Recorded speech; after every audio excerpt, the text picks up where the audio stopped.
All right, Marlin, come on. Hey! Hey, Marlin. Hey guys. Thanks for coming on again. Yeah, no problem. Welcome back. You've got something quite magnificent here. Oh, have I? Oh, yeah, there it is. Oh, small. You were leaning over. I didn't see it. Oh. It is compact. Yeah. It is pretty. It's an N scale. That's right. But as far as N scale goes, it's huge. No? Has a lot of heft to it. I know you picked it up already, and you mentioned that it's really heavy. That's really heavy. Compared to the little locos that we use on our layout, that's massive. That would not fit on. It won't make it around the curve. We could on try. our layout. No, I'm pretty certain as to what will happen. So. So what are we looking at, Marlin? Tell us about it. Okay, well, I'll bring it probably up close and Drive it. center. Oh, I'll do that in a moment. You gotta talk before you drive. All right. Now that we go on the top, mate. Yeah, let's do that. Let's get on top. This is I'll be very delicate with it because it's zoom in a bit. Please do. This is a GS4 GS4, steam locomotive. not to be confused with the GS3. No, there was a GS3. This is an evolution of that series. And I bet it was better. Who knows? I'm not sure. But this particular one. Looks like a toucan. Is number 4449. So 4449. So in real life, this is the only surviving example of this particular locomotive. What do you mean? Does it still go? Yes. This is in preservation. This particular one. So this was manufactured for the Southern Pacific Railway. What country did it operate? United States. So these went up and down the West Coast on premier high-speed passenger trains. Oh. So this is sort of like the American equivalent of like the Mallard or the Flying Scotsman. Oh, luxury. In that it was a high priority passenger service. The public image is really important at that time for railways, and they adorned it in this really nice sort of semi-streamlined sort of fairings on the side. So it's not like a fully enclosed streamlined locomotive, but they did a lot of, because that was an Art Deco period. That was late 1930s, early 1940s. It's around World War II era. Would have been full of flappers. Would it? Well, that's more 1920s. Full of what? So this is a little bit later in history, but that was pre-depression years, I think. But anyway, so streamlining was a big thing. That was a big part of industrial design. It was a big part of, in the 30s, automobile design moved from more utilitarian to streamlined shapes. And they sort of hired a lot of people with that sort of design knowledge to work on railways, work on the locomotive design.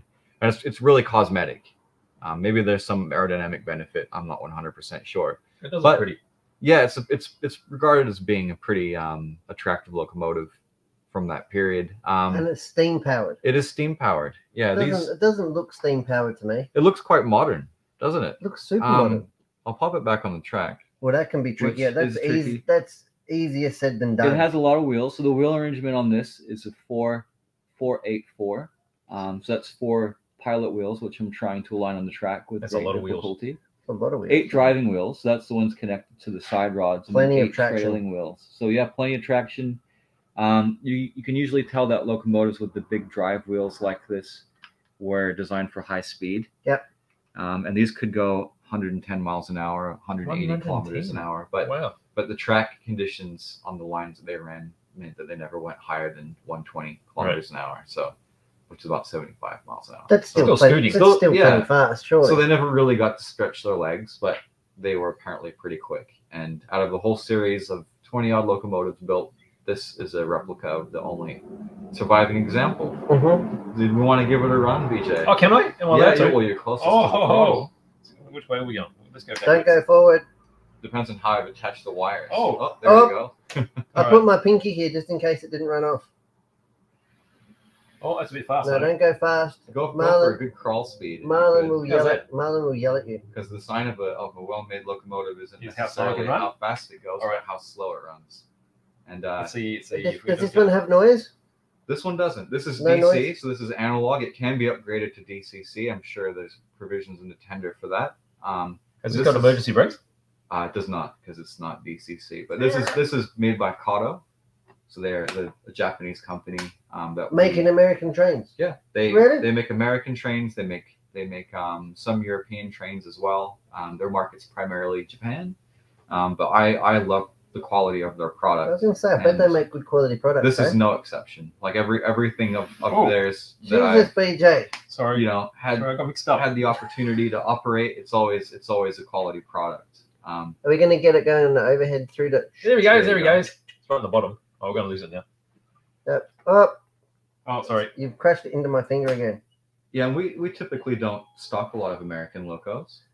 No. Even though I'm an American modeler myself, but this one was too nice to pass up the opportunity to get and have a look at and make available, because it is new to us. We haven't had the opportunity to acquire these until now. There was something else, Kato, that you were going to show me. Just down. Where is it? Just down there. Oh, go down. So we actually, in my absence, we got quite a big Kato delivery. M2, as opposed to the pesky M1 unit. Yeah, that's it. So M2. Tell us what's cool about the M2. So this is what they call a master unit. Master unit. So that you probably will notice if you've looked at Kato's range of packs of track. They have an M series and a V series. Your M series are like starter sets. Yep. They come with a power pack. They come with at least an oval of track. So M1 is a basic oval of track. Yes. M2 is a slightly larger oval with stepping it up with a passing loop. Yep. Maybe we put it on the overhead because I'm not going to take it out the box. So it has points. Yeah. Is that what they're called? I'll flip it around. That's actually. Is that what we have? We have a master too. It has what I would call a passing loop. So you've got a point on either side, and the idea is that could be. So if there's slower locos going here, you can pull out, zoom past, and keep going. Or you could put a platform on either end. But what's really cool about Kato's like system, a train station. Yeah, like here or there, is that they come with these sets come with inside the points. The motors are pre-built into the base of the electric track. points. Electric points. Yeah, that's very classy, isn't it? And then they have controllers that plug into the side of the switches for the points that plug into the side of the controller. They piggyback the electrical current off of that. So it's a completely plug and play operation. You get a basic oval of track, quite large, over 2 meters long. And then you get 2 powered points with the switches to operate them remotely, and all in one box. And you don't require any tools. It's all tools. So down here it's showing you when you add all the different modules to it. Different combos. So those are the V sets. They're what they call variation sets, and they're designed to be added on to. It's some very complex looking layouts there, just by adding extra bits. See how the different color codes. This one has a tunnel. You like tunnels, don't you? I love a good tunnel. Oh, this one looks complicated. It's going around the mountain. How do you know? Must be. It's organic shaped. It's a very well thought out system. Seems like, and it's plug and play, isn't it? The Kato system. That is, yeah. That doesn't include. What doesn't it include? Oh, sorry. It doesn't include a locomotive, so it's basically no just loco. a track set. But you could buy something like this, something like the GS4. I'll bring the loco. Well, we got the loco, and you've brought. I'm a bit loco. Put a tram on it. You could put a tram on it. Anything from Kato's range or any other N gauge manufacturer will work with this set. Is it correct period though from 78 to 82? Probably not. No, it's open to interpretation. So it's my favorite thing. Yeah, I like it. You want open to interpretation is your favorite thing? Well, you can be creative. You are creative. No, you can be creative. No, I'm not quite so creative, but this looks like a beautiful starter set. And you can really build off of it. Yeah, I mean the benefit to these is that they clip together, they snap together with ease, and they snap no soldering. No soldering, and if you don't have room for a permanent layout yet, and it's something that you set up temporarily on your dining room table, this is, in my opinion, the best option for a non-permanent. So I've got a train question, yeah? Yeah. So we have Stone Farmer would like to know what type of track material is best to make a garden outside layout. G-scale. That's garden scale, yeah? G-scale. Oh, you know all about that. We played with a giant Percy and a rather large Thomas. You love it. We did. I think going to the track material, because we don't specialize in G scale, so we don't sell G scale track, but there are manufacturers. LGV is a popular one. They're a German company. They're probably the most popular one on the market. So they'll be nickel silver as well, wouldn't they? They would be, but I'd imagine that because G-Scale is designed to be operated outside, so the track will be exposed to moisture and humidity and and dust.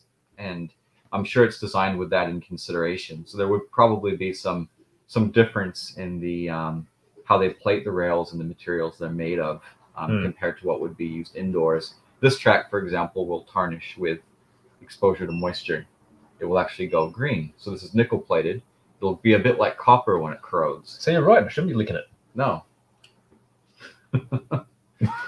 But yeah, G-Scale is something that I'm really interested in myself. I think sort of in the twilight years of my life, I could imagine myself in the garden. You can serve yourself a drink. Really? With overalls? With overalls, a nice garden, and a G-Scale layout. You have like a hat, like a train driver's hat? Yeah. What are they called? Engine driver's hat, isn't it? Whatever you want them. It's open to interpretation. So, yeah. Just don't be offering free Wi-Fi. That's all I'm saying. No. Free Wi-Fi? We'll never get rid of you. That's right. All right. Thank you, man. Well, you're going to come back on.